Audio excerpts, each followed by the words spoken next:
Yes.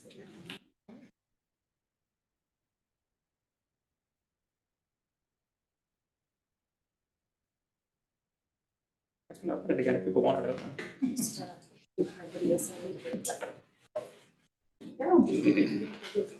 See that little square remote? Um, Oh, it's right here. it's a coaster. Coaster, yes. It's the straightest remote I've ever seen. Hi, Carolyn.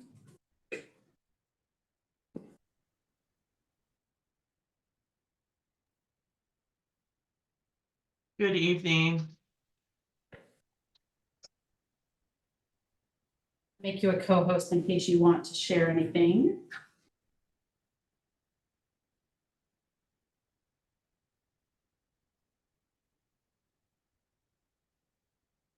How's dinner? Outstanding, you're missing out. Yeah, it's great.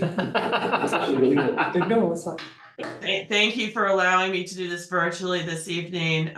It was a lot of driving today, and heading back to Boulder after picking dogs up was going to be a little challenging. So Understand, I hope you had a great day. and as much as I would love you all. I didn't feel like bringing the two of them to the EAB meeting was going to go over that well. They can be quite the distraction. Wise choice. You're right. Okay, so I call this meeting to order, and the first item will be the bylaws. See if we can get this to cooperate this time, because I know it loves to switch.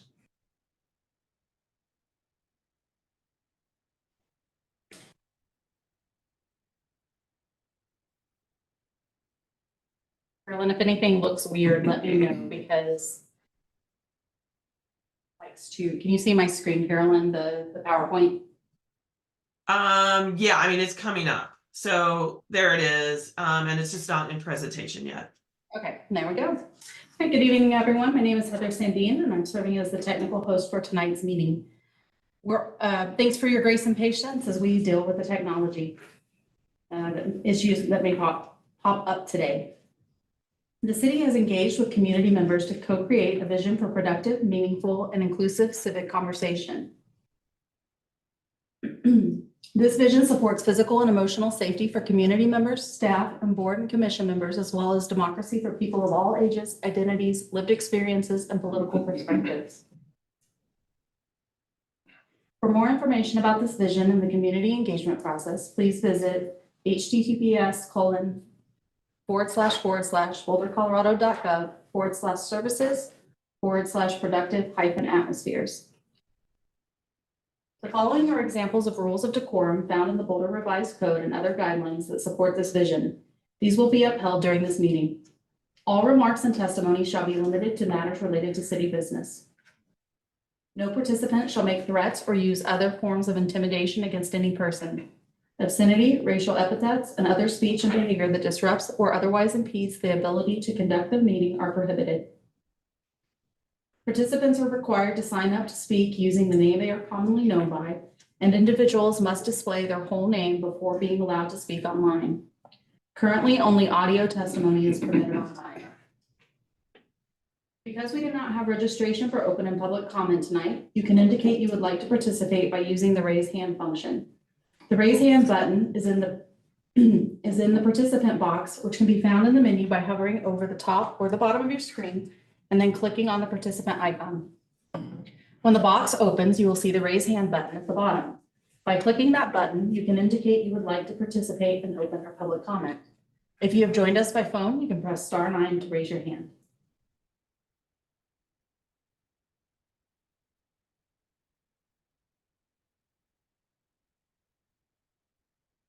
And Heather, I don't know if you see it, but there is a hand. Yes, sorry, it's Paul, I believe.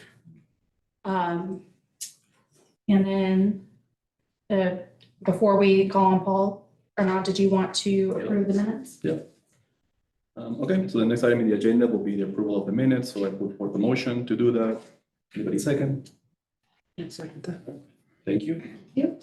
Okay, let's go ahead with public presentation.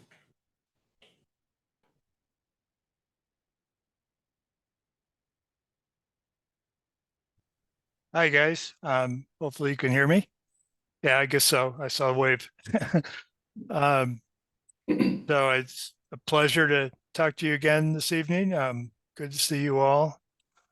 And hope you have a productive meeting. What I've been working on lately is legislature and bills at the legislature. And I hope that the city is promoting some of these bills. So I know that when you do the priorities for your lobbyist in the fall, you don't know what the bills are going to be, but now we know what the bills are. And the one that particularly interests me, because I'm a leave it in the ground kind of guy, is Senate Bill 24-159, which is called Mods to Energy and Carbon Management Processes.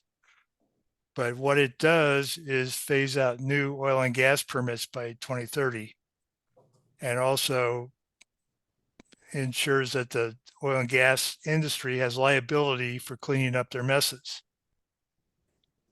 So I would think it'd be great if the city would testify in favor of that bill.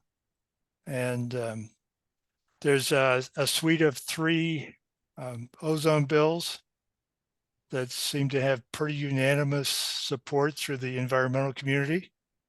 And I will send you guys an email listing out all these bills. We don't have time tonight for me to go through this, but just wanted to let you know what's going on. And so thank you for your attention and have a good meeting. Thank you. Thank you. Okay. So thank you, Paul, for those comments. Let's move on to the next item in the agenda, which is the Xcel Energy update. Go ahead, Carmen. Great. Well, thank you, everyone. We wanted to put this on the agenda just to follow up and give the opportunity for the panel to ask any questions or provide any feedback on some of the updates that Xcel has been presenting with the community on the partnership, and just kind of give an overall update, and then also understand from the panel what would be helpful to support your efforts in the coming year as well around the topic of our partnership work with Xcel. Rather than going through a PowerPoint presentation, I just wanted to create space to kind of walk through a little bit of what's been happening, some of what was shared with our city council last month at Xcel's update there, as well as our advisory panel. But just to step back, we have had a few presentations to the community that have occurred.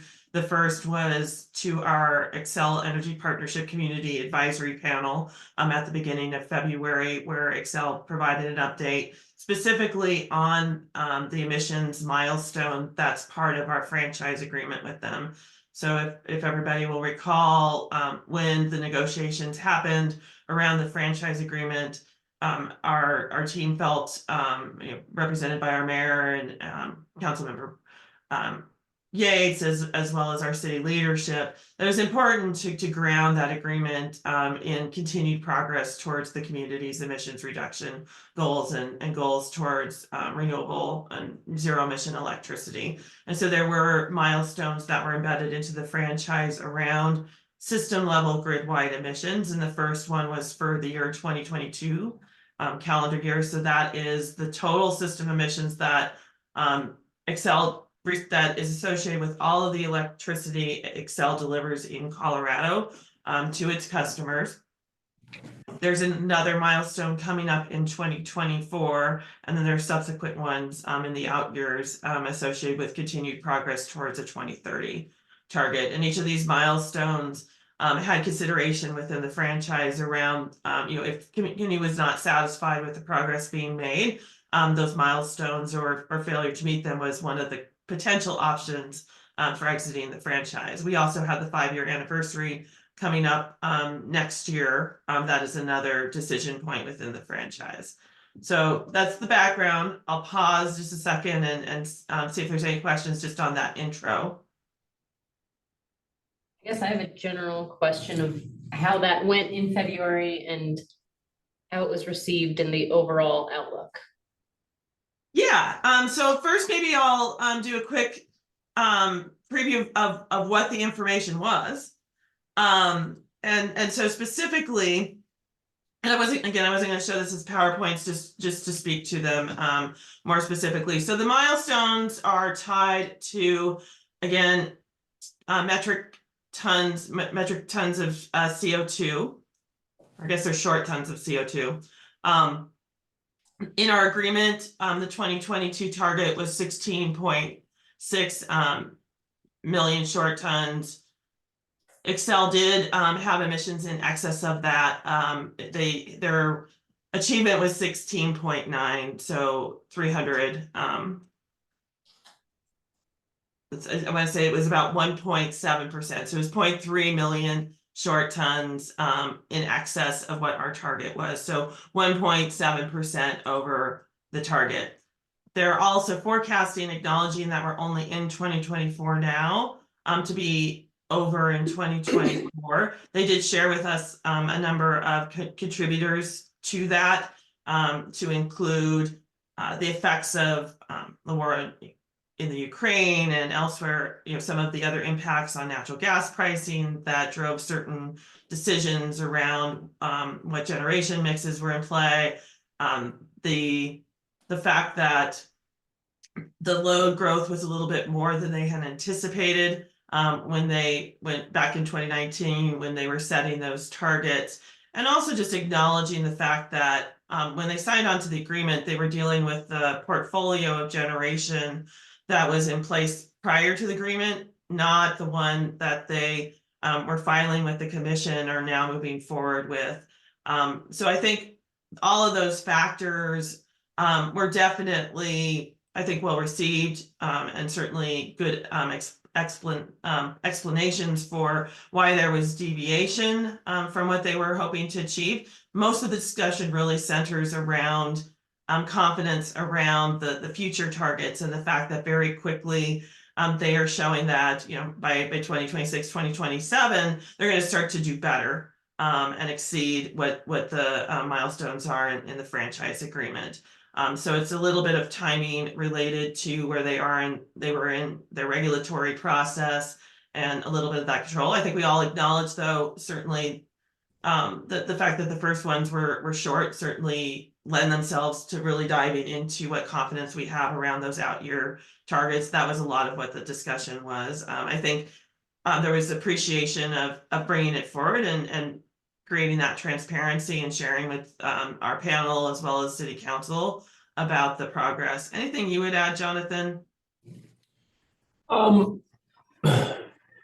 Yeah, I guess there would be a couple comments here, Caroline. I think this is a great overview, and certainly I would want the board to know that if you haven't either seen the presentation that Xcel gave to council, we can send you a link to that so you can actually hear in their own words kind of how they intend to make sure that they are getting on the right trajectory to meet our goals.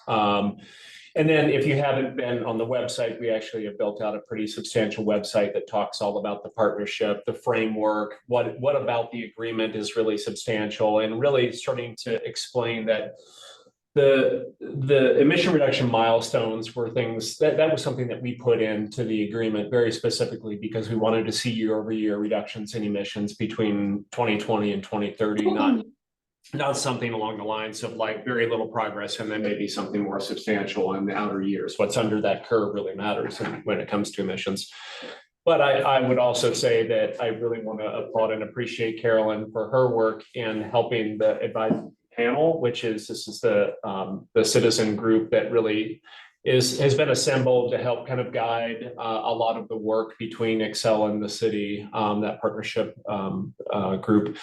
And the reason I bring that up is if you've not seen some of that detail, it's really important to recognize that our partnership is the emission reduction targets, but it's also the value that the partnership brings in terms of projects and programs that would not have happened otherwise. And so that's a lot of the work that's been underway at the local level. And So certainly we are not going to be in a position of defending Excel. We were disappointed as well. I think council voiced their disappointment in the fact that that Excel missed their 2020 target and anticipates missing the 2024. But I think I feel like they did a good job of explaining the factors, as Carolyn mentioned. And now it's incumbent on us to make sure that they are going to really redouble their efforts to get back on the trajectory. They did a nice graph, if you didn't see it, that really shows in the outer years, probably by 2026, they're going to dive under kind of our straight line. And again, we just picked targets year over year, straight line between 2020 and where we want it to be in 2030. And so it's not entirely unexpected. But again, we want to use this as an opportunity to really accelerate the work of the partnership. We're been in a planning phase now for a couple of years, and I think we can really start to see some great action at the local level. So that's the piece that I wanted to add. You were probably I was gonna say, I appreciate that, Jonathan, and I think we want to acknowledge that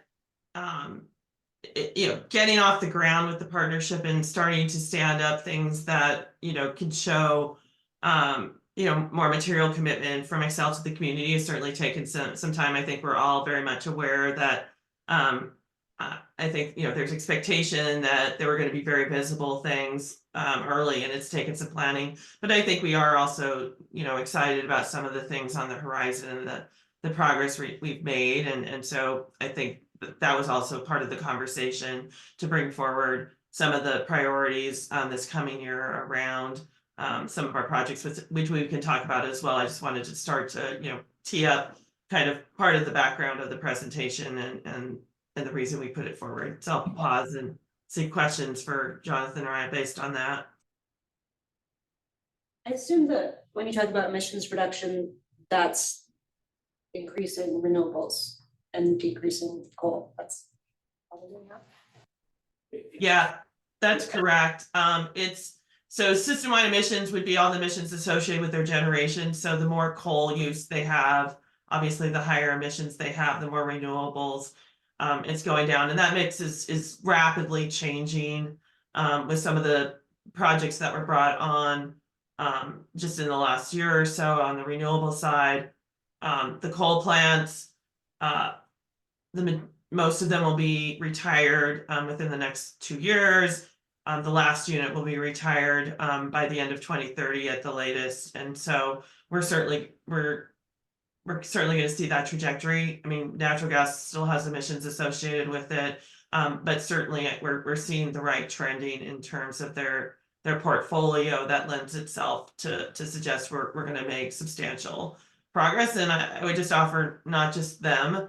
We're seeing statewide some substantial progress towards really cleaning up grid emissions in a very meaningful way in the coming couple of decades. So I think I think we should all certainly celebrate the end of coal in Colorado.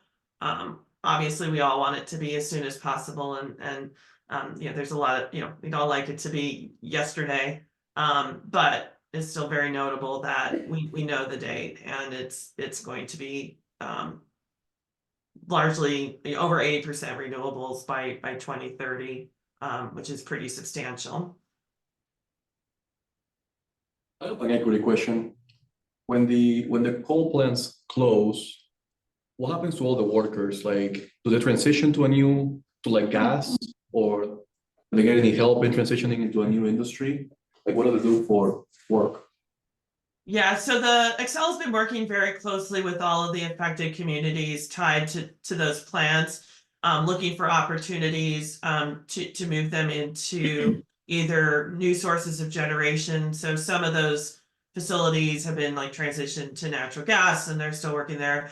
Others are exploratory, and then there is going to be this summer a new request for proposals that are the just transition resources that would help backfill some of the jobs in those areas. They're certainly concerned about both workforce and what that workforce represents in terms of tax income for communities, right? So it's both the workers and the economic condition of the communities where those plants have been. So that's been a very extensive process at the commission, and something the company's been undertaking quite extensively. And then not everything's answered at this juncture. So this plan that's going to come out this summer, their call for that resource mix will bring you more clarity to that.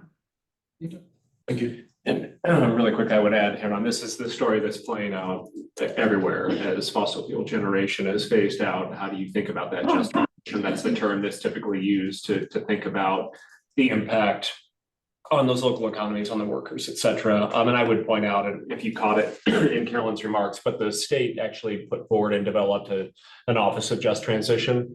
And so it was really, I think, a very thoughtful approach to think about those communities like Hayden and Craig and others that, and not just those that are served by Xcel or have generation facilities that are owned and operated by Xcel, but all utilities. I think this is just the trend that all states are going to be going through. Others are impacted more than us. And I'm really, I think, quite proud that our state recognized that was going to be an issue and really tried to take steps to make sure that those communities were least impacted, I guess is the best way to say it.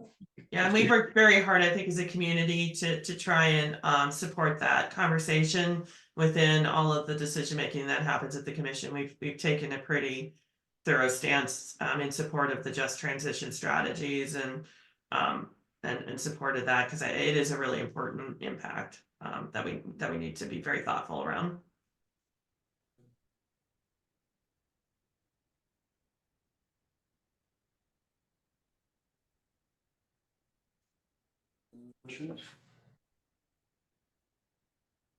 You can also ask me anything else related to the partnership or anything you'd like to know, like what's happening on, I don't know, electric vehicles, for example.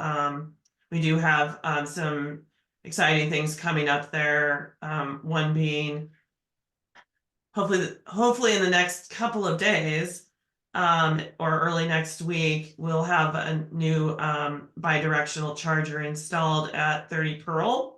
As part of that affordable housing property. It's going to be used for, we're also going to be having a car share vehicle there. And when the car is parked, it'll provide the ability to reduce electricity demand and save money for that property. So it's an extension of the pilot the city's been conducting at North Boulder Rec, scaled up now at 30 Pearl in a different application, so we can continue to learn how vehicles can be used to provide storage and support for the grid. So excited to see that project off the ground.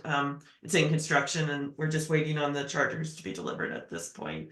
We're also working, our transportation team in particular has been working closely with Xcel via CU on the shared transit charging hub out at Via's property on the east side of town.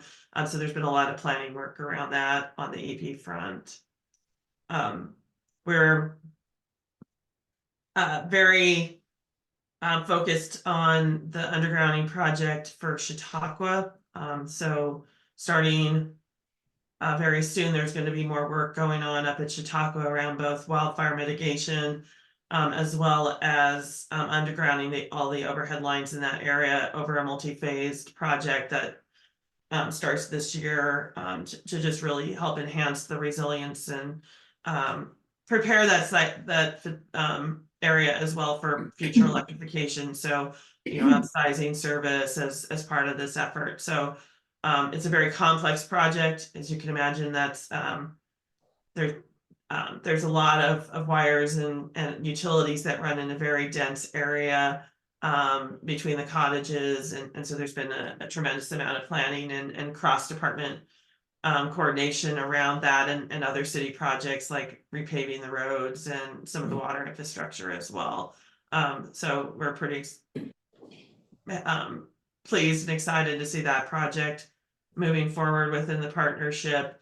There's been a lot of work to the benefit of the community in terms of just addressing some of the reliability issues we have as a community. We've certainly heard as city staff, folks in the community have experienced, repeat outages or issues. And so through our partnership, Xcel's done some drone studies of areas of our community identified issues and been making repairs. We've enhanced some vegetation management in areas where we were seeing, some weather related, particularly snow, loading on vegetation causing outages. So not as exciting in the emissions reduction space, but certainly important to our community as well. So, and then a number of projects on the horizon around electrification, including looking at how we can potentially retire a segment of gas line in the downtown area. So we are looking at a project focused on segment of Pearl Street that requires a gas line replacement, and we're going to look at trying to electrify those businesses and residential units there to avoid that gas infrastructure project. It's a very challenging undertaking, but we're going to be working on that in the coming year as well. So lots of exciting things on the horizon for sure. Carolyn, I have a couple questions. One, I know Hannah asked her question about kind of where the primary mechanisms of the carbon emissions reduction come from. But I'm wondering, do they track or is it accounted for at all, like the transmission lines and how that comes into play, as well as like the upkeep of and maintenance of those sorts of things? Yeah, I think there's a number of ways to answer that. So from an emissions standpoint, like all of those losses are accounted for from their emissions accounting because they're tracking like how much they have to generate to actually deliver to meet the sales requirements. And so they also account for some scope 2 emissions associated with generation. So it's a pretty expansive process that follows a established registry process. So from an emission standpoint, they're very encompassing.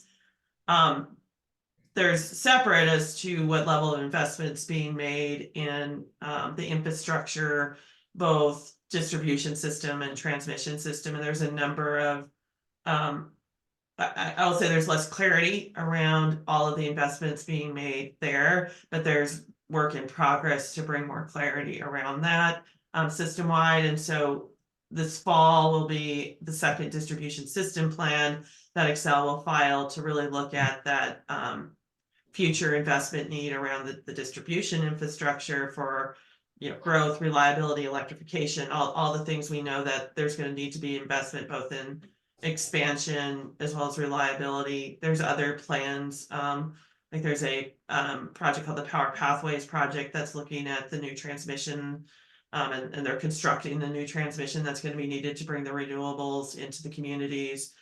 This Just Transition plan will have a transmission component to it as well, especially, one of the nuances of going to more renewables is where the best resources are farther away from the communities and the load centers. So like if you think about Denver as a good example, they've got Cherokee that's been down there in central town. There's also some natural gas peaking plants like all around the community, so they don't have to transmit very far. But if you're supplying them with wind and solar, you're going to need to bring those resources in. So add more transmission. That's one of the things that they're looking at in terms of future investment needs. Certainly, we know that transportation electrification and building electrification is going to drive additional investment as well. And my other question, you had mentioned at the start in terms of meeting certain targets corresponding with dates that we have a timeline where we can essentially phase out of the franchise and cut it off. Is that likely? And if it is, what's the kind of fallback alternative? You may take a swing at that one. Yeah, I mean, I would say, I think I'll just talk mechanically how it works. So within the franchise, that decision can be made either by council or community. And so there's mechanisms that would, either a council supermajority vote could make a decision around the franchise, or a community-led ballot initiative could make a decision around the franchise. I certainly would not comment on the likelihood. I mean, we would not speak for the position of council or community in terms of that. Certainly we're prepared to at least do whatever analysis or other things are necessary to understand, like, what does it mean to exit a franchise at this juncture? Like, it doesn't necessarily mean like picking up municipalization again, or it could. And so there's considerations that would have to come in, as city staff, that'll be something we'll be, ensuring that if council is interested in that, at least exploring that, we would make sure that we have information about like what that would take, or what some of the pros and cons might be related to it. Anything else you want to add to that, Jonathan? No, I think that was good. Yeah, it's an excellent question, and just to provide even a little bit more clarity in terms of those trigger points. So there are two ways or two triggers. One is the failure to meet those emission targets. And those happen in 2023, 2025, 2028. Those are the dates associated. So the emissions that are emitted during those years will be evaluated, and then they're verified by a third party. And then we have the ability to choose whether to get out of the franchise or not by the mechanism that Carolyn just described. There's also 5-year anniversary opportunities that we call triggers as well. So that's 2026, and then 2031, 2036. So those are kind of, for any reason, if we wanted to get out of the franchise by vote, we could do so. And like Carolyn, I would not suggest that we would provide an opinion on whether we would or would not, but I do want to say in order to opt out, we need to think about what we're opting in to. For 10 years, we existed in a state of no franchise, and there are risks of that. I mean, we lost the franchise fee. We had to go to the voters to secure dollars that are transmitted to our general fund through the franchise fee. We would need to think about that loss again if we were out of franchise. In order to kind of rev back up the municipalization engine, obviously, we need to think about the staff. We need to redo our analyses, of course. And so there's a little bit of a period there in terms of when we would vote. And so the next year is that date by which we would want to start thinking. That the community or council would want to be thinking about an alternative if we choose to do so.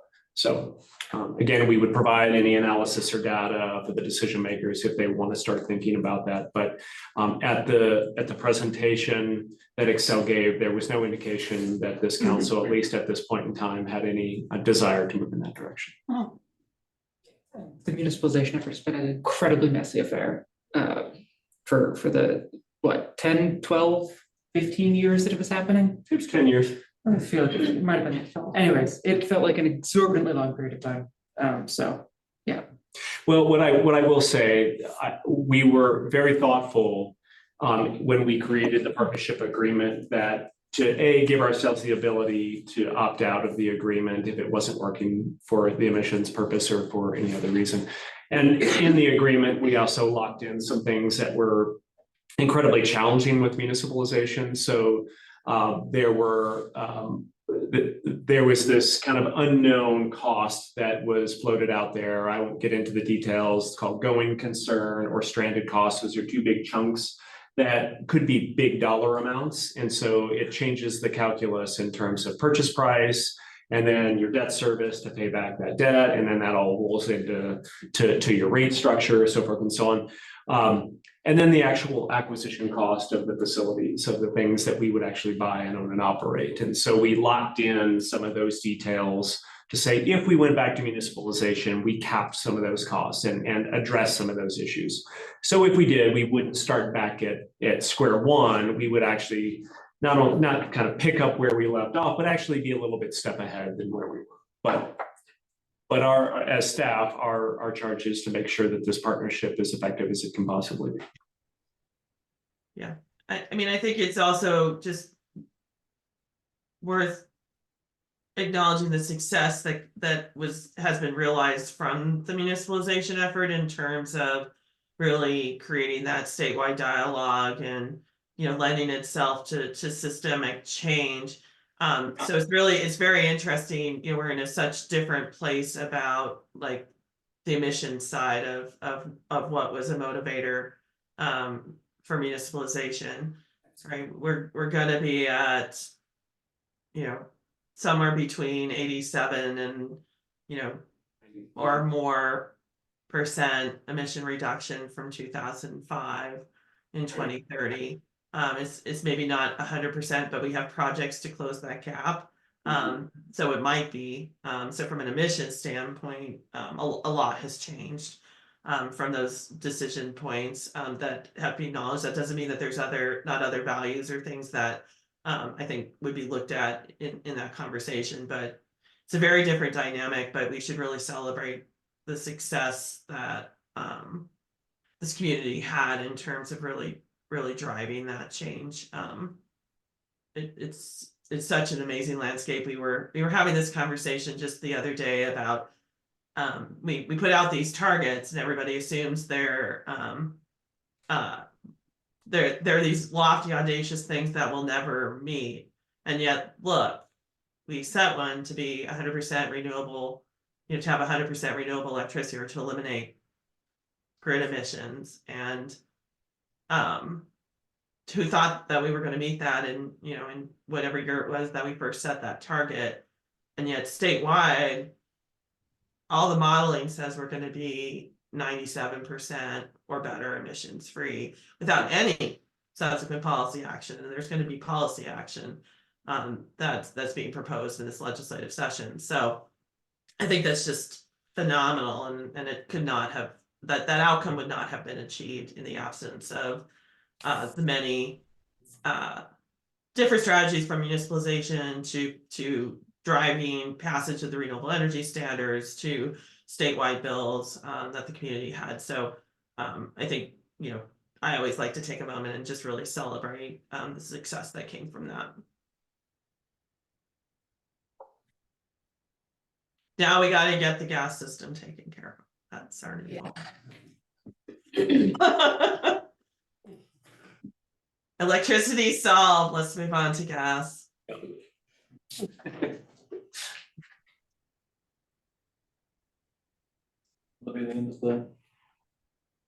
Any other last minute questions?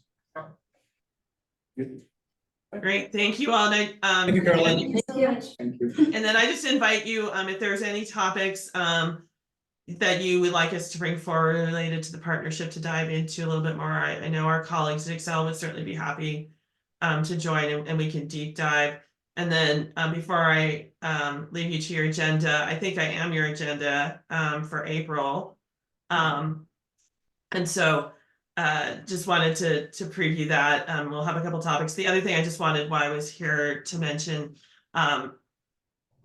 we did come and talk to you last, I think it was in December, around the energy code update, and we were anticipating going earlier in the year, and I just wanted to just share a brief update. It is going to council on consent for first reading on the 18th of this month.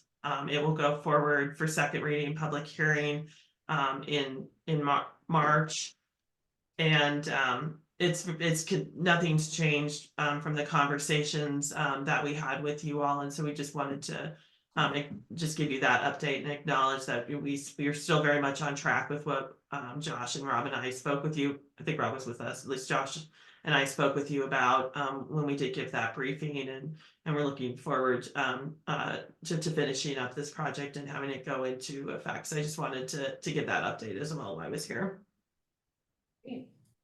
Thank you. Thanks.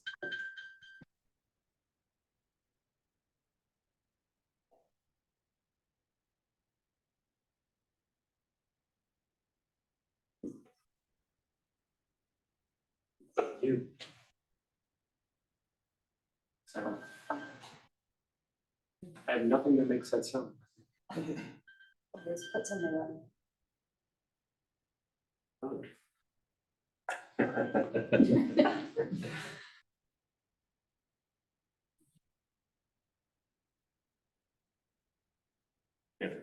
Sorry. All right. At least it's quiet, whatever it is. Sorry. And that noise, Victoria. There's like something in the trash. Sorry. All right, so let's move on to the next item, which is our letter to council. I thought if you could pull up the Google Doc piece. Great. I want to say thank you guys for all the edits. Hannah, I so appreciate you took the effort of drafting the letter. I mean, you And then you guys, took charge of like, updating and editing and approving the changes. I really appreciate it. That was awesome. thank you. Well, I accepted all of them because they were all really great edits. Alex, I really like the restructuring you did with the letter as well. That was really nice. I really appreciate that. And Greg, I appreciate your edits as well. I didn't modify the letter as much after I got your edits, but I think I tried to synthesize like the vibe of your letter, which was like a sense of urgency around what we're requesting. So I modified the intro. I changed I added a few sentences in a couple of paragraphs, and I modified the conclusion based on what I got was the gist of your letter. So yeah, thank you guys. That was a really good team effort. And I did a final read through this morning and it seemed totally fine. As I read through it, it seems nice and succinct and. I like it. I like it. And the linking to outside sources is great as well, of adding depth to the letter without like making it 30 pages long, I think was really productive. Yeah. And like boiling each thing down to having its header and then the brief summarization and then the slightly more in-depth, I think was a great way to structure it. And I think, it's a well put together letter that hopefully will be productive in its outreach to council. Right? Yeah, I really like it. I like how you had those questions as well. That was nice. So I guess, do we want to discuss more about it? Like, do we need? I'm sorry. Okay. Just sorry to interrupt. It's probably best because this letter hasn't gone to council yet. It probably shouldn't be projected publicly just yet. So. Okay. If you would all like to see it so that you can speak to it, I can split the screen and just share it in the way that you all can see it with the I public. mean, I don't know if we need to. I read it- I read it Like, today. Was there any topics? I think we're doing like one or two things that we kind of needed to discuss, like a few links there with the Boulder Valley. Oh, we could add some, I didn't hyperlink any of those. I think there was one part where it was like, I think it's a jump and we'll provide more input. Yeah, Oh, he he did. answered that and I Okay, I added. didn't look at those yet. and when I checked this morning, there were no like glaringly outstanding comments. Or I say this morning, it was like early afternoon, right? Your morning. Yeah, my morning. How that aligns with the day's schedule is kind of strange, but Yeah, I It's like maybe think all the two or three in the comments afternoon. are resolved. yeah. No, I think that unless there's any like small changes that people desperately think need to be made, I think it's a solid letter that doesn't need a whole bunch of revisitation. Let me see.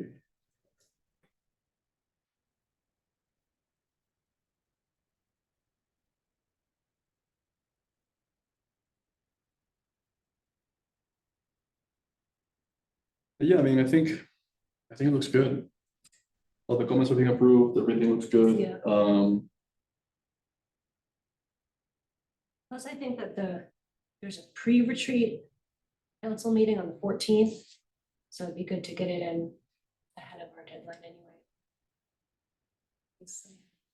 I mean, there's no point in waiting to get like, I'm not changing anything. if we're not changing it, we can Yeah. just approve it now and send it to the right channels. The only thing I will say, does the Boulder Valley Comprehensive Plan need a link? No. You don't think so? I think they know it well. Uh-huh. That's something that they either know well already or have easy access to. Okay. Boulder Valley Comp Plan is pretty accessible. I mean, we can't, it doesn't hurt, but. I mean, yeah, we could put it in, but it seems excessive. Yeah. Yeah. Debating maybe. All right, so we need to read it one more time just for typos, or are we good? We feel I confident? read it today and It looks good. corrected like a capitalization. and Yeah, that no, was- there were no real. Then let's go ahead and approve it, then I'm good with that. Do I need to do a motion to approve it, or does that work? We just.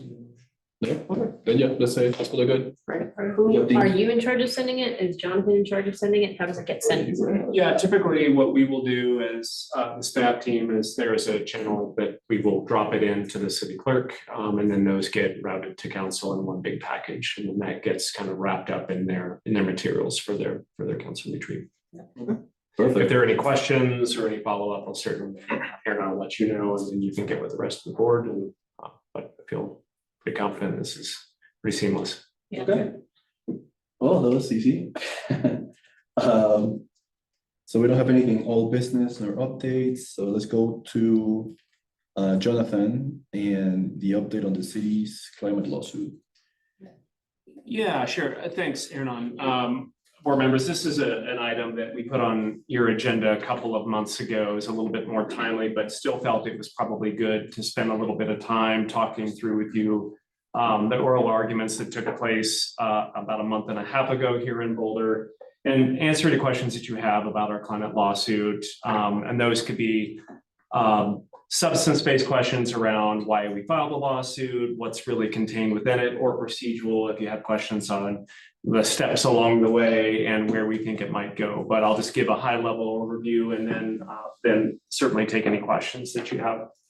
So we filed a lawsuit back in 2018 after a fair amount of work prepping for that lawsuit. And the lawsuit is against two fossil fuel majors, so Exxon Mobil and Suncor. Suncor is, if you're not familiar, Canadian-based refining company. You know of Suncor. It's the refinery you pass as you're headed to DIA, typically in Commerce City. They refine Canadian tar sand at that location, but again, they are a predominant supplier of petroleum in the state of Colorado, but they are a Canadian-based company with many subsidiaries. And the reason that we filed the case, of course, is there had been a number of climate lawsuits just starting to take shape in 2018. We were pretty early in terms of filing, but ours was a little bit different in a number of ways. We were the first case to be from an inland community or state, and our basis and claim was substantially different than a lot of the other cases that had been filed at that point.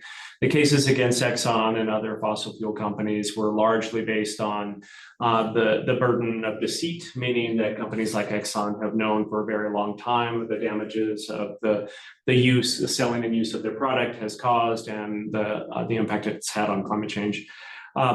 And so the premise then was to sue the company to stop that behavior, to stop them from selling and continuing to refine and doing the thing that they do, that they're in business to do. Where that really gets tangled up is what is the right venue and what is the right place to regulate that? And so the EPA obviously has been the predominant regulator through the Clean Air Act to regulate pollutants like carbon. And so the question is, should these kind of cases go forth at the state level? And should it be Congress that is really determining these issues, and maybe addressing climate change shouldn't be done in a courtroom, and it should be done in Congress? Anyone has their own opinion on that, but we recognize that that was a bit of a headwind. And our approach was quite different with our lawsuit. We applied a state tort or damage claim to our lawsuit. And originally, when we filed, we had done some work with our colleague Paul Chanowski, who runs Resilient Analytics. Some of you may know Paul. But we worked with him to really understand the costs associated with climate change and how those costs may change over time.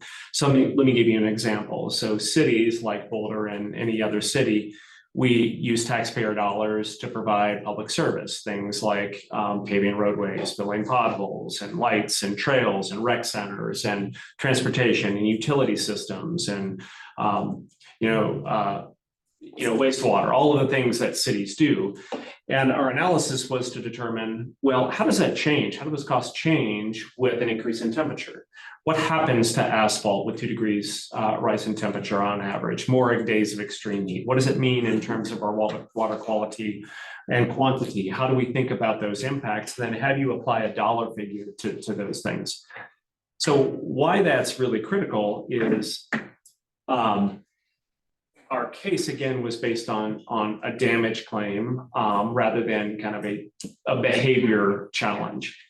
And it's been incredibly powerful and a useful way to think about the case. And so if you read our original lawsuit, and one thing I want to share with you is that this case is actually being led by Earth Rights International. It's a DC firm. They are a pro bono law firm working on our behalf, and they have been since 2018. We went into this lawsuit jointly with Boulder County and San Miguel County. And we did an analysis on those costs at that time in 2018, knowing that we would have to polish those details as we got further into the case. So without going into all the details procedurally, essentially we've had fits and starts since 2018, which is not unexpected at all. The biggest part of the fight up to date has been about venue. This kind of case is definitely better for the defendant to be heard at the federal level, which means our jurisdiction, it would likely be heard in Houston or some other location far away from Boulder. Different set of principles apply, of course, but their argument has been that this is a federal case. It shouldn't even have been brought. Of course, all of the reasons that a defendant like ExxonMobil and Suncor we would expect them to bring. So we've had multiple rulings from our district court, and it actually made its way all the way to the federal Supreme Court at the beginning of 2023. That was a little known fact, I think. Okay. Can I interrupt you for just You one can. second?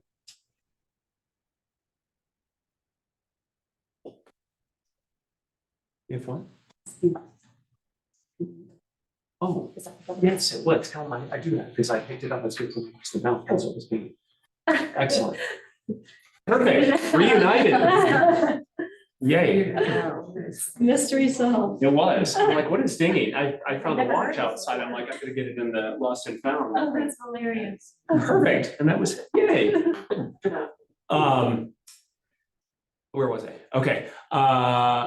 Went to the Supreme Court. Supreme Court, yes. Sorry, went all to the Supreme Court, which was really quite a thing. And the reason it went to the Supreme Court is, again, the defendants continued to acknowledge that the rulings that it was not a favorable ruling, all of the rulings that basically said the case should be heard at the local level, which means district court here in Boulder.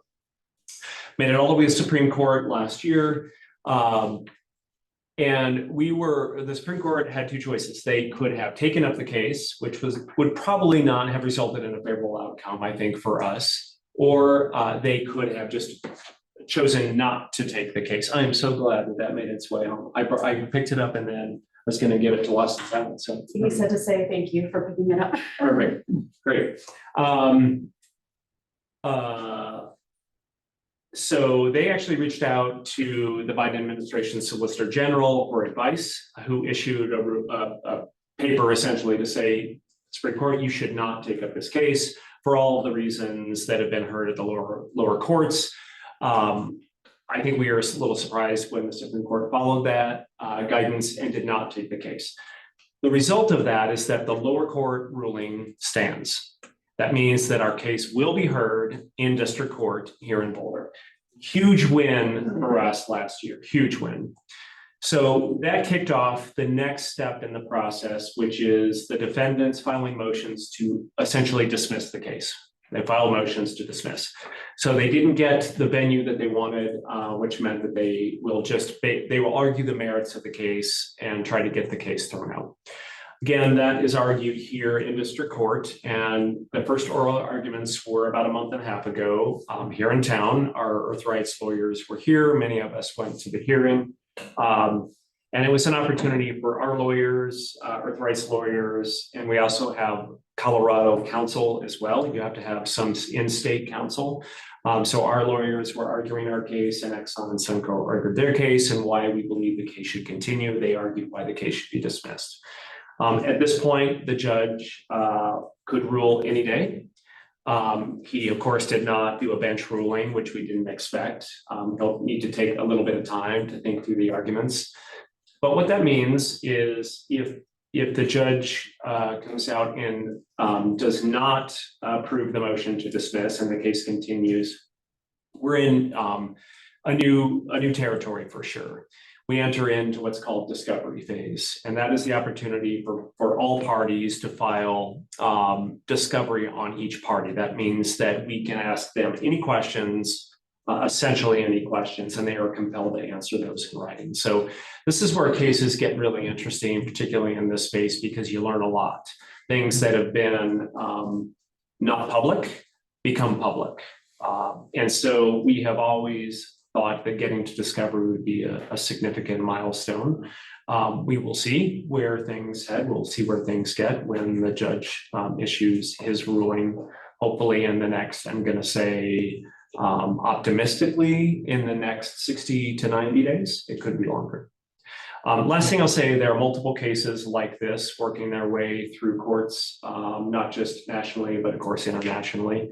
There are a few cases that are in a similar place as us. Hawaii is just a little bit ahead of ours. It went to their state Supreme Court, and they are already in the process of starting to think about discovery.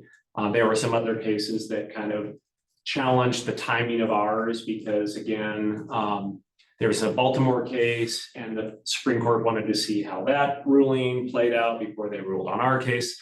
So it just delays. It feels like it's been a very long time, but in the scheme of things, I feel like we've starting to accelerate a little bit. So that's a bit of the overview. Happy to take any questions that you have, any thoughts, but again, just wanted this to be an update to the board. Does Exxon have a nexus in Colorado? Like, do they have headquarters or something in Colorado? Suncor? Suncor, yeah, you mentioned Centennial, right? That the big, but Exxon. Commerce City. Commerce City. Oh, Commerce City, sorry. Commerce City, yeah. Exxon, does they have like something like that here in Colorado? Meaning, are they headquartered in some way? No, they're not. And it doesn't have to be. And I think that was one of the jurisdictional issues that's being argued by the defendants, basically to say, if the actions in one state are affecting individuals, businesses, or others in another state, how do you address that issue? Is there some kind of jurisdiction issue that works for or against the defense in this case? And there was a lot of legal interpretation. Both sides were arguing. I mean, it made my head explode. We actually have a lawyer who is an expert on jurisdictional law when it comes interstate jurisdictional law.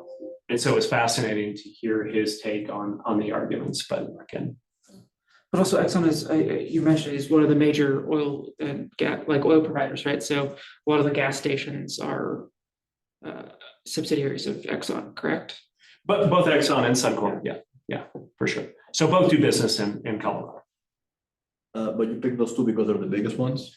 Well, there are two reasons. In 2018, there had been a lot of information just coming out the year prior, 2017, around what was that was the first time we started to hear this term fossil majors, meaning who are the largest polluters globally. And there were only a handful. ExxonMobil certainly is one of those. So if you look at climate lawsuits across the board, virtually all have targeted ExxonMobil because two things. A, they are a fossil major. Second, they are the company I think that have been exposed more than any other for deceit, meaning they knew about issues related to climate. There's been a lot of recent news articles in terms of what they knew, when they knew it, and how they covered up that information to make sure that it didn't impact their sales.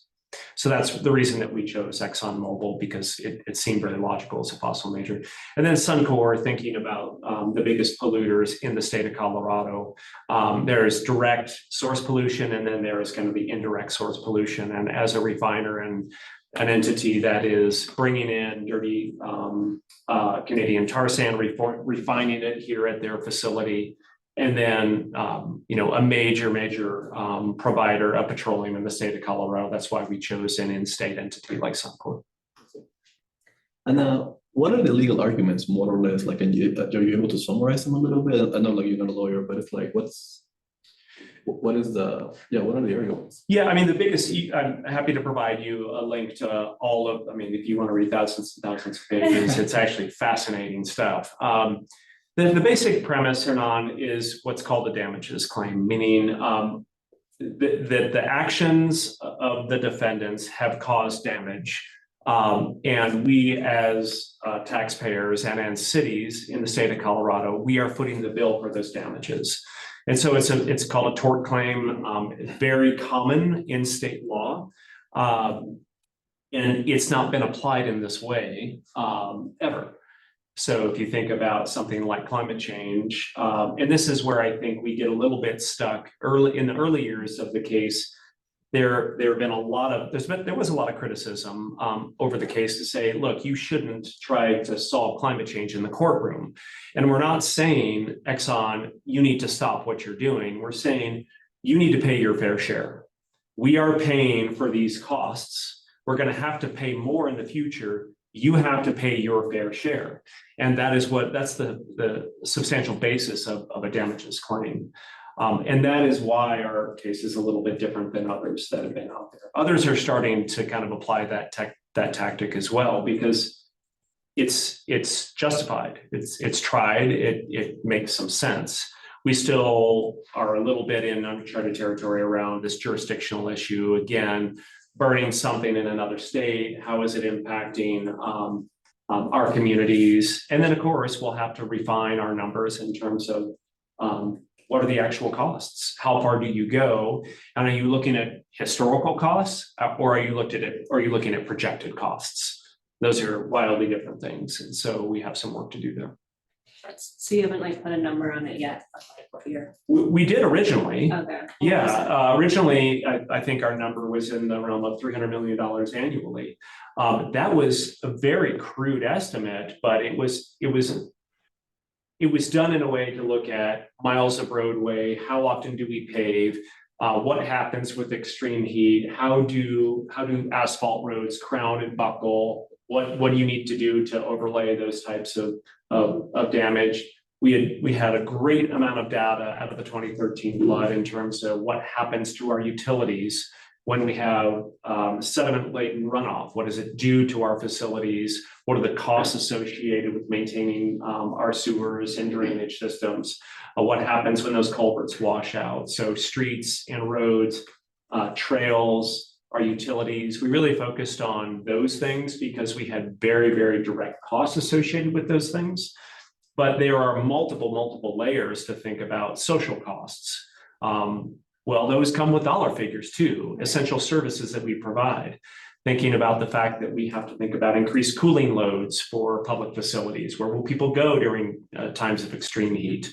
What do we need to do to think about the changes to our water patterns, both quality and quantity? So those are the things that we've been digging into lately. And that's going to be a bit more of art than science, but we have a lot of really good data to back up those claims. And you can still change that number. So it's really- Yeah, absolutely. Yeah, because that was our original basis. And we said, and of course, we'll have to update those numbers when we get to the next phase. Is that split between city, Boulder County and San Luis Obispo? Great question. So Boulder and Boulder County, the city and the county have remained connected. We've remained connected in our case. San Miguel, because their local district is not Boulder, is Denver. So their case will be heard in Denver. So they've been bifurcated a little bit, but the three entities together, when it went to the Supreme Court, basically said your cases need to be heard at the state level. Got it. Our district court is Boulder and theirs will be in Denver.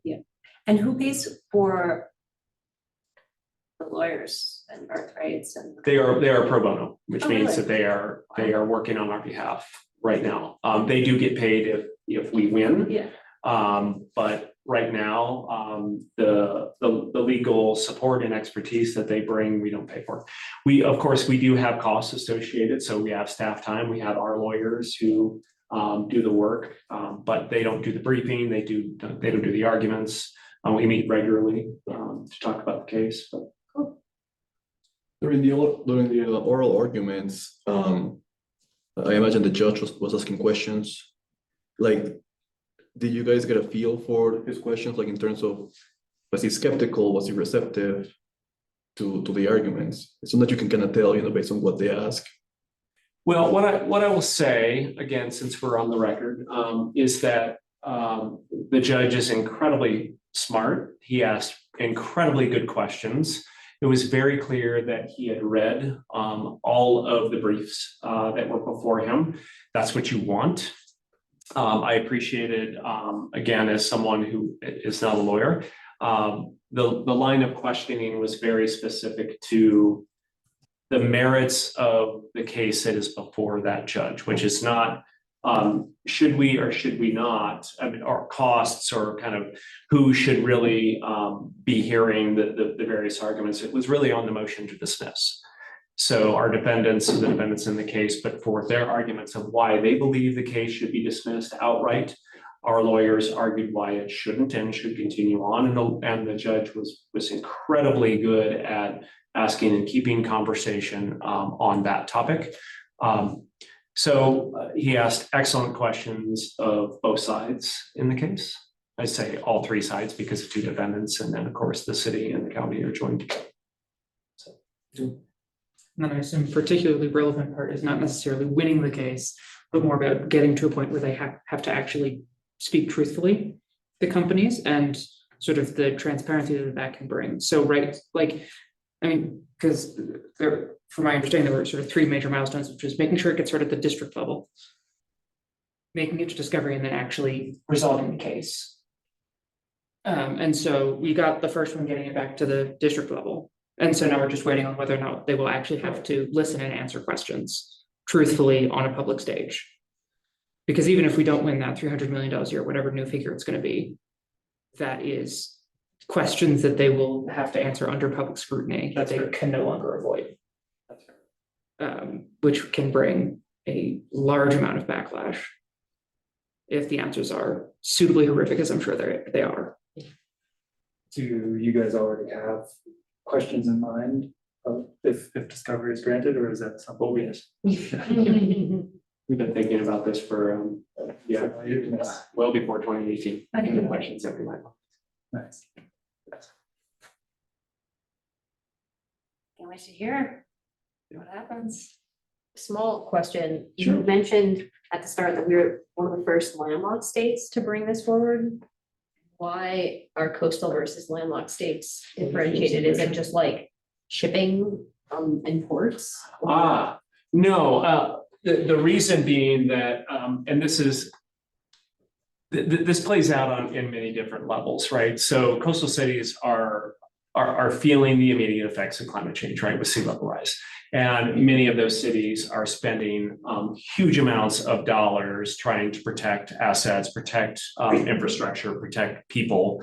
And so most of the cities, if not all, the jurisdictions that have filed cases are coastal cities who are already spending a huge amount of money, which is an interesting point, given that they did not take the approach that we took in terms of like cost and damage. Right.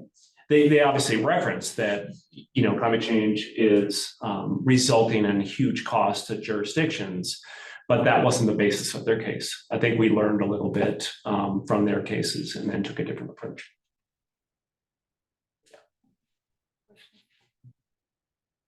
Do you have any thoughts on, regardless of whether or not this goes to discovery, if our lawsuit will help future lawsuits and their successes and learning from ours, what worked and what didn't work, or if it doesn't get to discovery, do you think that'll hinder future lawsuits from taking this fact? No, I don't think that's the case at all. I think there's no question that every case that's brought, I think, is getting the whole conversation a little bit further and further. And I think that this issue of climate accountability is really becoming much more mature. So really thinking, so when I use that term, accountability, it really starts to shine lights on who's really at fault. And I know we've talked a little bit in our conversations about part of what drives some of our system level thinking is, you know, a historic approach is we all bear the burden and we just continue to say to each of our residents, you need to use less because you're contributing to climate change. Well, when we don't have choice in terms of our energy provider, when we don't necessarily have many options, who are the polluters? It's not each of us with a mini coal plant in our backyards. So how do we think about kind of the systems level changes that need to happen? So climate accountability is a really big piece of that. It's why we use the same approach with extended producer responsibility in terms of materials and packaging and really thinking upstream to make sure that we're addressing the cause of the problem. So. Statement that I will always stand by and will forever stand by. Personal carbon footprint is a scam of the corporations. If the onus is on us to fix things, then things will never fix. You know, instead continue to, the people breaking it are going to continue to do so for forever, as long as it's profitable. Did Earth Rights come to you with this, or did you guys come to them? Like, whose idea was this? It's a good question. I will say that our lead attorney and I were introduced. We had some conversation that led to more conversation, that led to realizing that the county should be part of this conversation as well. And yeah, so there's a real answer to that. It was kind of mutual. Yeah. But what was really important, we spent a lot of time in front of city council asking whether they believe we should go down this path early on. The big question was whether or not we were going to be spending a lot of taxpayer dollars on this. And philosophically, I think some of our constituents don't believe that, again, that solving climate change is something we should be doing in a courtroom. I would argue that it's not just, it's all of the above. And this is one of the tactics that we're taking, and I firmly believe it's a really important one. I mean, it just seems like somebody profited off of another person knowingly, not telling the truth. Right. Then why not be able to get some of that money back from that? Say, no.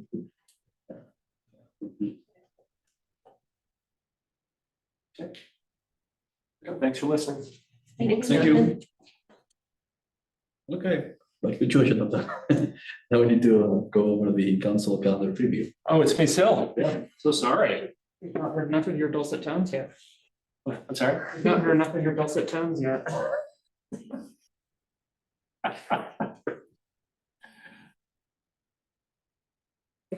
I tried. Okay, so you have the.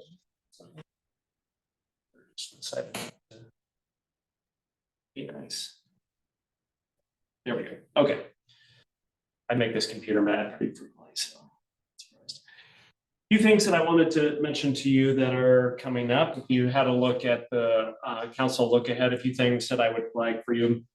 Carolyn mentioned a couple of things, so I'll just point out that we do have some things that might have caught your attention, and if you had questions about them. First one, there are some things happening on March 7th. Obviously, there is this piece, it's a consent item, which means there's not going to be any conversation about it. An Excel issue related to subsurface electric and telecom utilities on open space. This is pretty normal. There's nothing there that I think is all that interesting to you, but I'm happy to share more if you'd like. You can see the first reading of ordinance 8624. This is again tied to the CU South conversation. So that's an item that has been moving for quite some time. The things that I would certainly think the board would be interested in, March 14th, I think you mentioned it a little bit earlier. There is a discussion that council will have around their priorities. They're going to talk a little bit about the work program. We're going to talk a bit about the citywide strategic plan and really setting them up for a good council retreat in the beginning of March. That's when the boards and commission appointments will also be done. So that is an important one for you all. The March 25th meeting, you can see there's a consent item there. That's the one that Carolyn mentioned earlier. That's the first reading of the Energy Conservation Code. She mentioned just how we've been tracking, updating those code changes, talking to many boards. We came to you very early in the process. We talked to a few others, planning board just a couple of weeks ago. Many constituents in the community that have really helped shape where we're going with the energy code. So that'll be the first reading. And then the public hearing will take place on April 18th. So you can see that later on the second reading of conservation code, energy conservation code. So those are two that I think we'll want to watch pretty carefully. If there's more information that the board would like to have around what's being proposed, certainly we can summarize that. We can bring it back to you between now. But we would want to do that before the second reading if that's the case. And Carolyn will be here next month. So if you have any questions about what's being proposed, that would be a great time. Are The we other, able to like I'm sorry, read that? Is that something you can send to us or is it not yet? when you say that. The energy code updates. Yeah, I mean, are you looking for the entire code and kind of the red line of the Well, code? I know we talked about it, but sometimes it's just easier if I just read something. I just didn't know. Sure. Yes. Careful what you Just ask for for. my learning. I'm not gonna like binge any, I'm just curious. Yeah, so what This goes into technical aspects, like highly technical aspects. it does, but I think probably the better, and I'm happy to send you what we can share publicly, that's not a problem. We do have a webpage that's dedicated to the updates. I'll send it to you, you don't have to go search it. Okay, website will probably be enough. Because the website actually says, what are we changing? Yeah. Here are the areas, here are the things, here's why we're changing it. So that probably is gonna be more relevant. You guys have a website for everything. That's great. Can I ask, and if you can't answer this, that's fine, but what was planning board's feedback? Did they have additional things that maybe we missed or just insights or like different ways of thinking about things? As far as I understand, is what I know is that it was very positive. We've had a number of conversations with some council members included to talk through what it is we're proposing. And so they were supportive of what we were proposing. I don't think there was any changes. I found it. Subject to check. You did? Okay, great. And am I right that it's kind of a, like, Yeah. here's what we're changing? Well, I haven't watched. Oh, all right. But it does look like that is here, yes. Do you have the old document and the new document? Then like the old code and the updated code? Well, it's a huge document. I mean, it's not like a few pages, but, It's I also wonder- a public record, isn't it? oh, absolutely. But I wonder if you can like export it as text. You create your own GPT with it. You feed it that to their knowledge base. And then just ask a question like, hey, what changed? What is the code related to electric vehicles? Blah, blah, blah. I mean, you could do that, or also there are the people who updated the code who could probably answer those questions. Well, that's what we try to do on the website. I like the chat GPT, Yeah. with AI stuff, but we tried to summarize it to say, what's changing with this? What are the areas? What are the themes? What are the things that, why are we mucking with the language? And what do we want to accomplish with the mucking? So. I shouldn't call it mucking, it's actually really refining. Okay, so looking ahead, there are a few other things that I really want to put on your radar.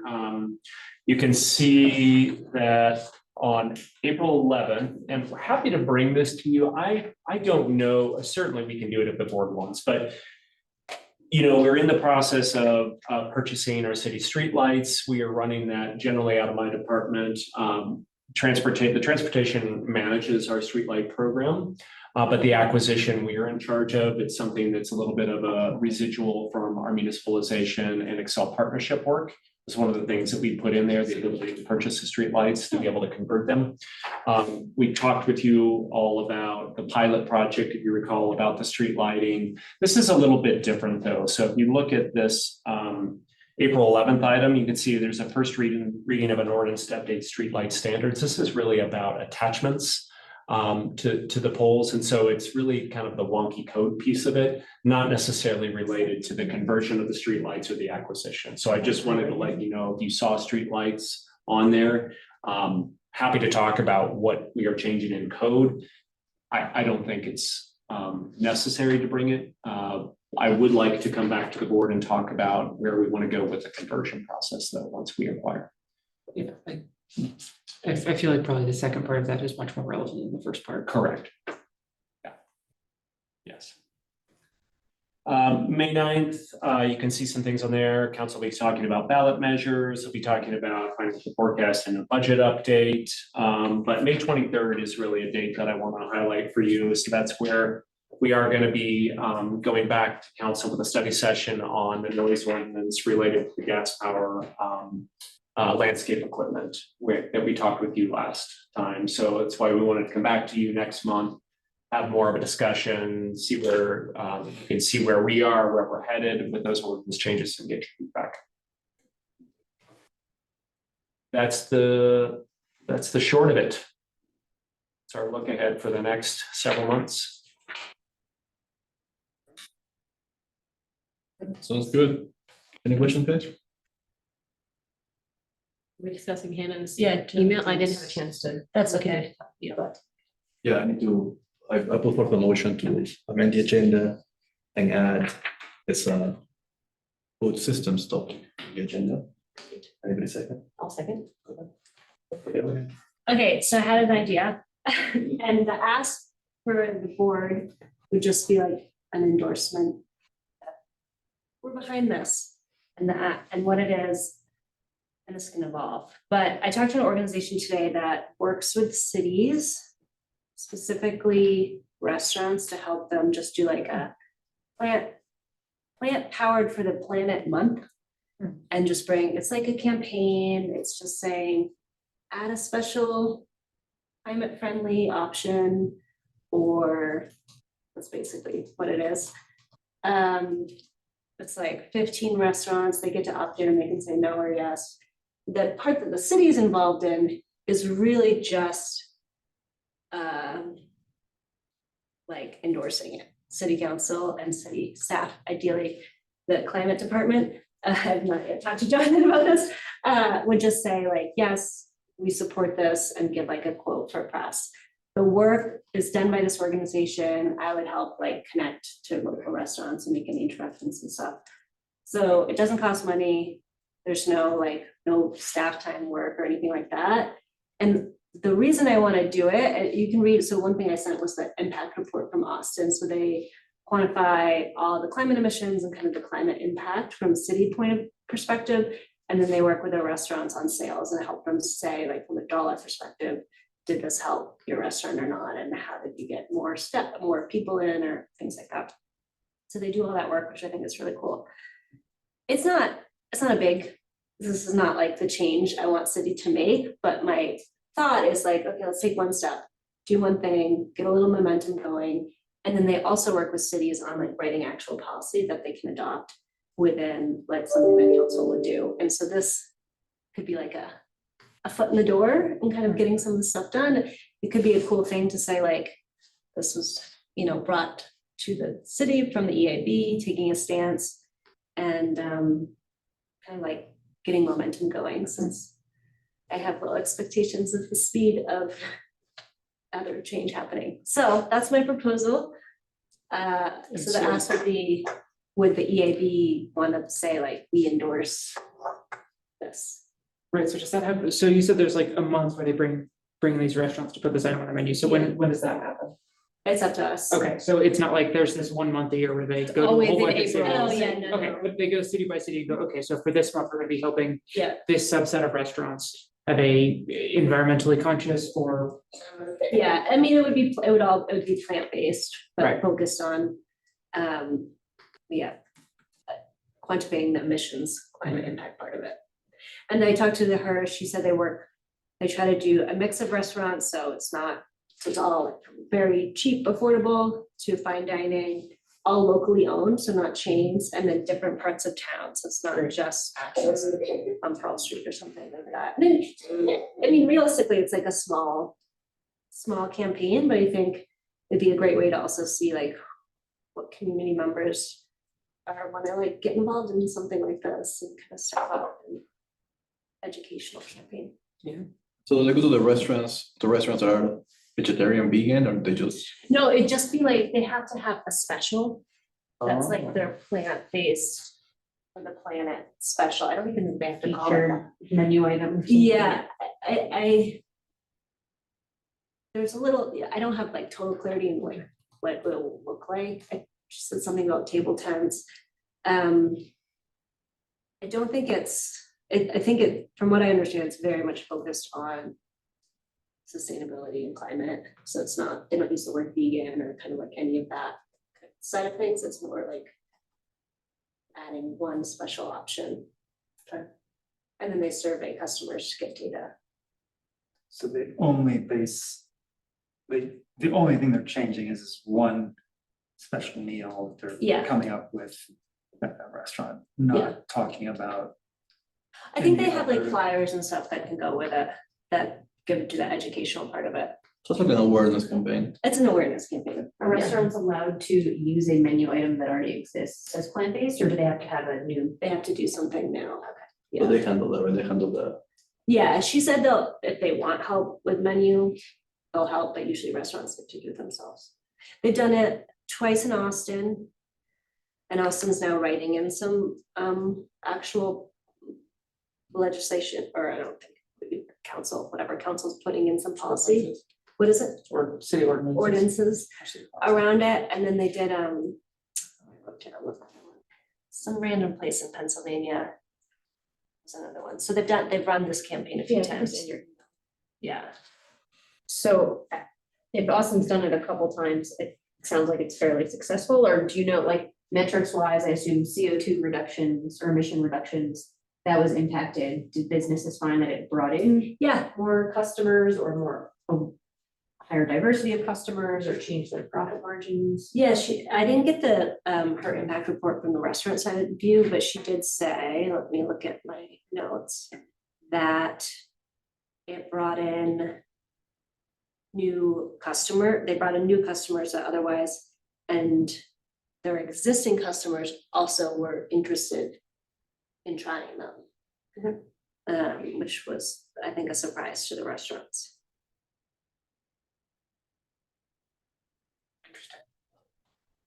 And I think the impact from Austin is I didn't remember exactly what she did the report with like commissions and stuff, but what I was really interested in is the fact that council then like actually signed some ordinance around. They're similar to Boulder in that they don't do a ton of procurement, so they're kind of doing a mix of the city does procure and also like educational campaigns. Yeah, do you know what the ordinance was that they? She did not send it to me, but she said she can help. I asked, she said there's someone from the Austin staff that would likely be really happy to meet with city staff or council to kind of share best practices, and I don't think it's been finalized yet, so. I She mean, said it was mentioned 12 times, plant-based food stuff was mentioned 12 times in whatever they were writing. That's all I got. But I do have other cities. I have examples of. Okay, yeah, I'd be curious. I mean, I'd just be curious to see if Jonathan has any thoughts on Yeah, that. Jonathan, so my thought was to see what you guys would think at extra support. Is there And then talk to Jonathan. downside that you can think of to supporting something like that? So it's a press release that they're gonna do, and they want just a quote from us saying like some endorsement, like. They don't even need a quote from us. They would want a quote. Ideally, the climate department would be the best, and then council and the mayor. And ideally, maybe we get Jonathan to go to one of these restaurants and eat a meal, and I think we can tweet about it or something. I don't Well, I know if it's mean, most effective, so I'm happy to do that.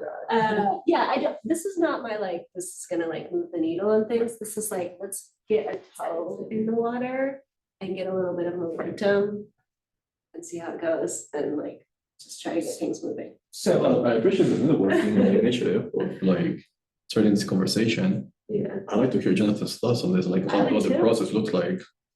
Because usually, because we can bring things to council a couple of ways. We can vote on a board position, have someone speak at open comment during a council meeting and be like, hi, I'm a representative of the AB in this moment. This is something we want to bring forward with council, or we can send something through staff that will potentially make it there, I think. Well, can we just meet with them ourselves or no? With one of their open Okay, hours, that's council members, individually. open And hours? that can again be an individual of we give an individual on the board the sort of the power to represent an opinion of the EAB. And then, right, we can't meet a board right. with the council because that violates a whole bunch of open meeting laws. But you could have a one-on-one or a one-on-two or a two-on-one or a two-on-two Uh-huh. sort of with official power from the board request to have a meeting with council. Yeah. Or a couple of council members. Did I miss anything? No, that was right. I mean, so yeah, so my one question would be, so does our support in getting the city to officially support this program have anything to do with their ability to work within the city? Or is that going to be more of they choose to work within the city and choose and they would then need to find restaurants to work with in order for it to work? Or does the city choosing to support their involvement actually have an impact on how involved they can be or how involved they will Yeah, I be? guess it's for publicity and marketing, I guess. It's more for marketing. I think it adds legitimacy. Okay. Yeah. But So we the don't city, need our explicit permission now. this Like the company, city, yeah.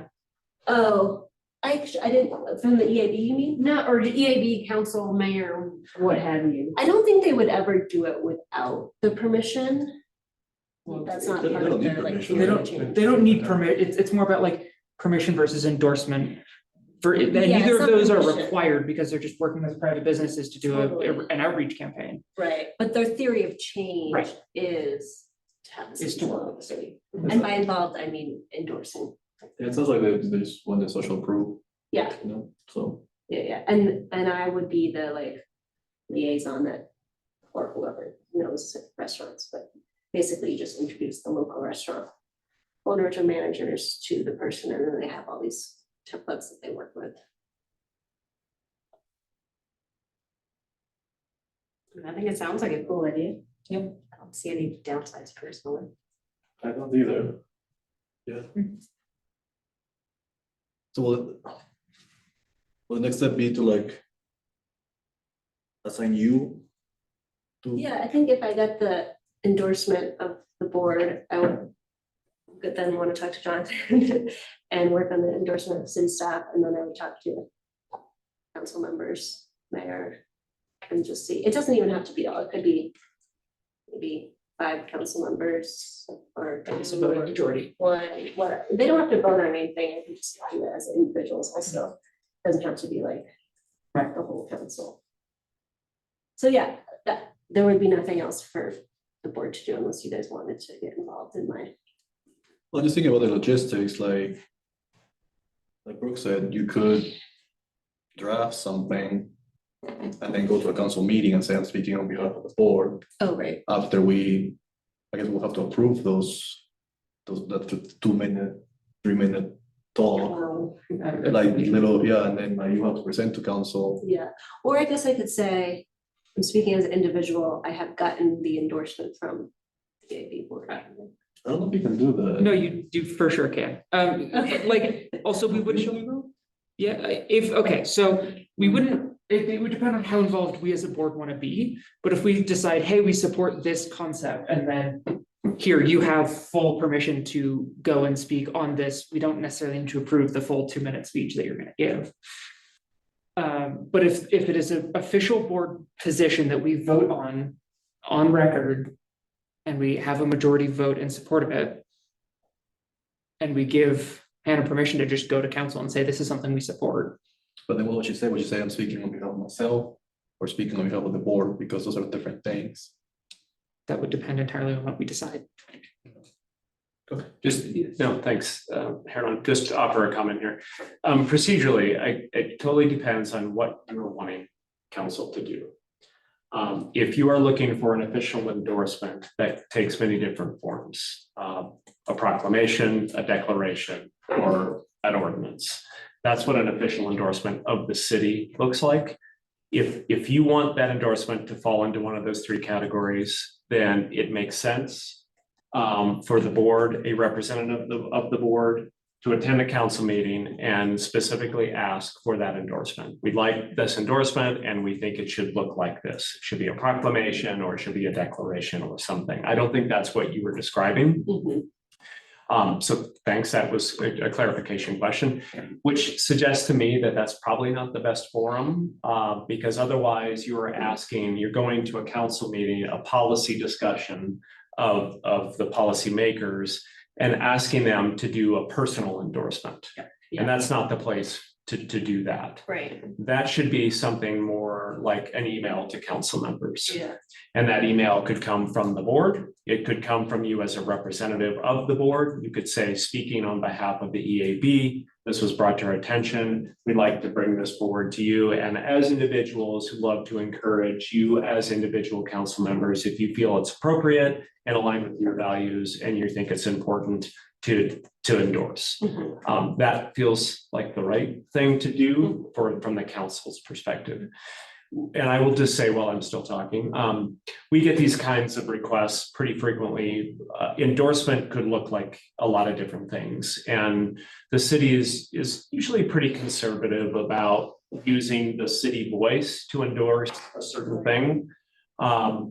We try to be very careful about endorsing one certain business over another business, consultant, one particular movement over another movement. So a lot of times entities, organizations will come to the city and say, hey, we want you to do a declaration or a resolution in support of a thing. And then council decides as a body whether they want to do that. So I think there are a couple of options. If this is something that the board would like to do, happy to work with you and figure out the best pathway, figure out what endorsement could look like, and then the support that we can provide as a department. So in that email that you mentioned, it will be more like, it wouldn't be the council as a body, but each individual member. So it's like, I don't know, Mark Wallach endorsed this, like. Well, you can send a note to council. There is that council email that's open to the public. You can do that. And as a board, if you send something, hey, we wanted to draw your attention to this. Understandably, we're not asking for official city endorsement as an organization, but we'd love for you as individuals, if, like I said, to if you'd like to learn more about this and feel like this could be a powerful tool and draw some attention to this cause, reach out and love to work with you. cool. And then what you were saying about the city, that's meaning like staff, so like the climate department.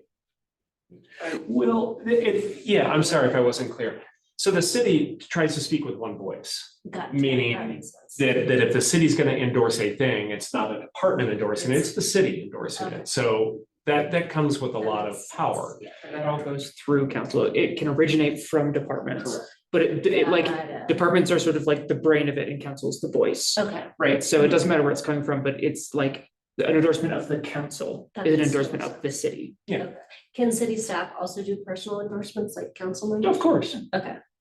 That seems like the more appropriate for this. I do think we should come up with some declaration ordinance proposals in the future, but not there yet.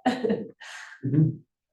So that's what I'd be thinking is more the personal, not the city's speaking. Yeah, so then, yeah, you're either gonna wanna reach out to council members individually and schedule meetings and talk with them, Yeah. or probably start with, as John was talking about, sending an email to the whole council, inviting them to reach out to you personally, and if they wanna have schedule a meeting to talk about it more, or just give their endorsement Yeah. or whatever to the project, then they can do that Okay. interpersonally, but it will be a outreach on the record. Yeah. So rather than having a single endorsement from the city, it will be 9, or let's say the best case scenario, 9 individual endorsements. Yeah. right? Is that what I'm hearing? Yeah, and they can endorse as a council member, for sure. They can represent member, yeah. their position as a council member. Yeah, okay, yeah, that makes sense. Yeah. Yeah. So what I'm gonna do is reach back out to, I think her name was Brittany. Britta. And I'm curious what other cities have done, if it was more just like personal endorsements or if they got. I'm curious, I don't know if they answered what other cities did that. I think that what other cities do is also not, is interesting data, but Yeah, less particularly relevant in the short term. And so I think the best next step would be, yeah, reach out to her for sure, but would be, assuming that we vote to support, would just be shooting an email to council. Yeah. Council email being like, hey, here's the thing that has come across our desks. We would like to hear, either your support of or your questions about. yeah. Great. So are we all in agreement? Let Hannah write this on behalf of all of us? I'll agree, Yeah, I'm good. Support them. and I'm happy to share the email with you. If anyone wants to see it first. Sure. Great, thanks, guys. Yeah, thanks for sharing this. It's Yeah. really interesting. Okay. To come on that. Before we end, there's one more item that I forgot, is the multi-city environmental board Oh, meeting. yeah. So that's finally happening, and it's in 2 weeks, I think, or 2 weeks. March 20th. I think, did I mention that last time? You mentioned it. Because wasn't your mom's birthday, right? Yeah, okay, okay. So I guess I'm aware of it, but I guess as a reminder. Yeah, I guess we don't need to add an item to the agenda, I already mentioned that. Just, Are we just- supposed to go to it? What is it? What's? I think it's open if you guys wanna go. It's gonna be more of a networking event. I think they're gonna ask, people to introduce themselves, talk about what we do, what's the scope of our board. I'll probably just mention that, what we have done this past year and what the scope, the advisory role of our board, and stuff like that. If you wanna talk about food systems, this will be a good chance. No idea. You can talk about your idea with the solar farms and stuff. Well, that sounds like it entails a whole lot more than what Yeah, I'm sure, like, I don't which I think was not there's surprised about. there's not a set agenda, it seems to me, it'll be somewhat casual. What time is it? It's March, I thought you guys emailed. Yeah, I was gonna say rather than, Because rather I than diving into found the it details. interesting that they invited staff too. I don't think I got the email. Yeah. I'm not sure how well organized it is, it's the vibe I'm getting, so I wouldn't. So yeah, if you could just send us a Yeah. follow-up, that'll be before the meeting of just like, here's when it's happening, here's where it's gonna be, Yeah, here's what the deal is. March 20th at 6:30 PM. Is it in Westminster? It's in Westminster City Hall. in person. Yes. Dinner will be served and you need to RSVP by March 13th. 7 to 7:30 table work, get acquainted small group, 7:30 to 8 larger group sharing, next steps.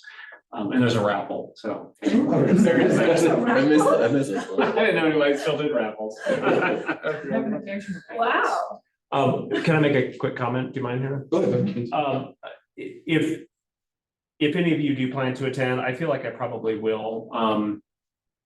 One of the things that I'll try, and I might reach out to Maria in advance, there have been a number of, I'll call them attempts, there have been a number of coalitions over many years around the thing that I feel like she's trying to get at, which is some best practice sharing.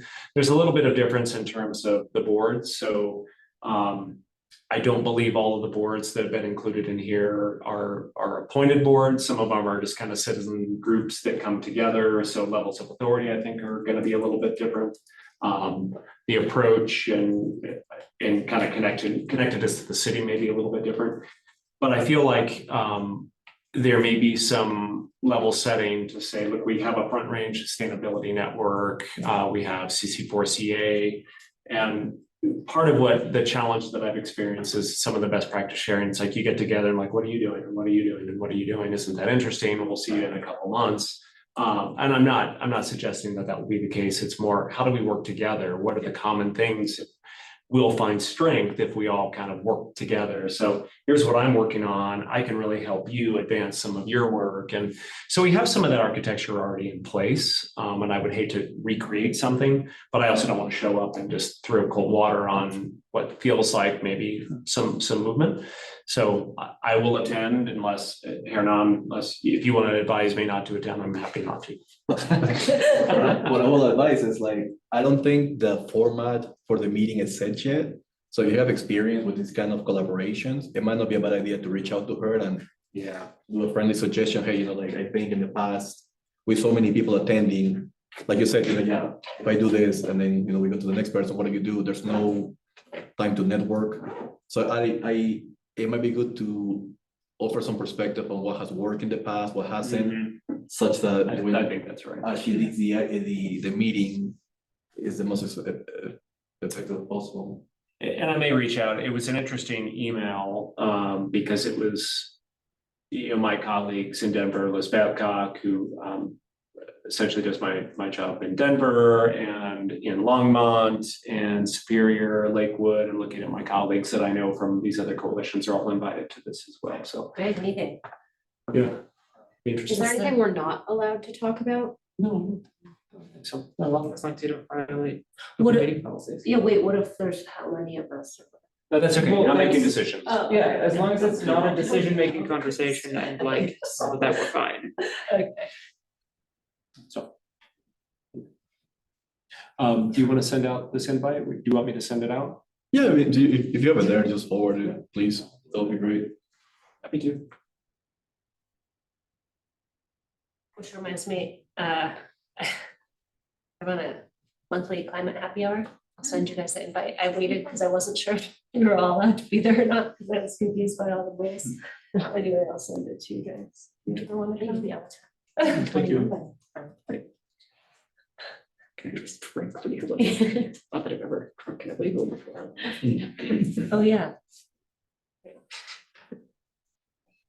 Is it usually in Boulder? Yeah, it's all, no, it's all over Boulder. I don't like to leave. Stray. I was like, ooh, Westminster, I don't know. All right, guys, so I we're almost done. The next EAB meeting is scheduled for April 3rd at 6 p.m. So I put forth a motion to adjourn the meeting. Maybe a second. I'll second that. All right, and then we're done.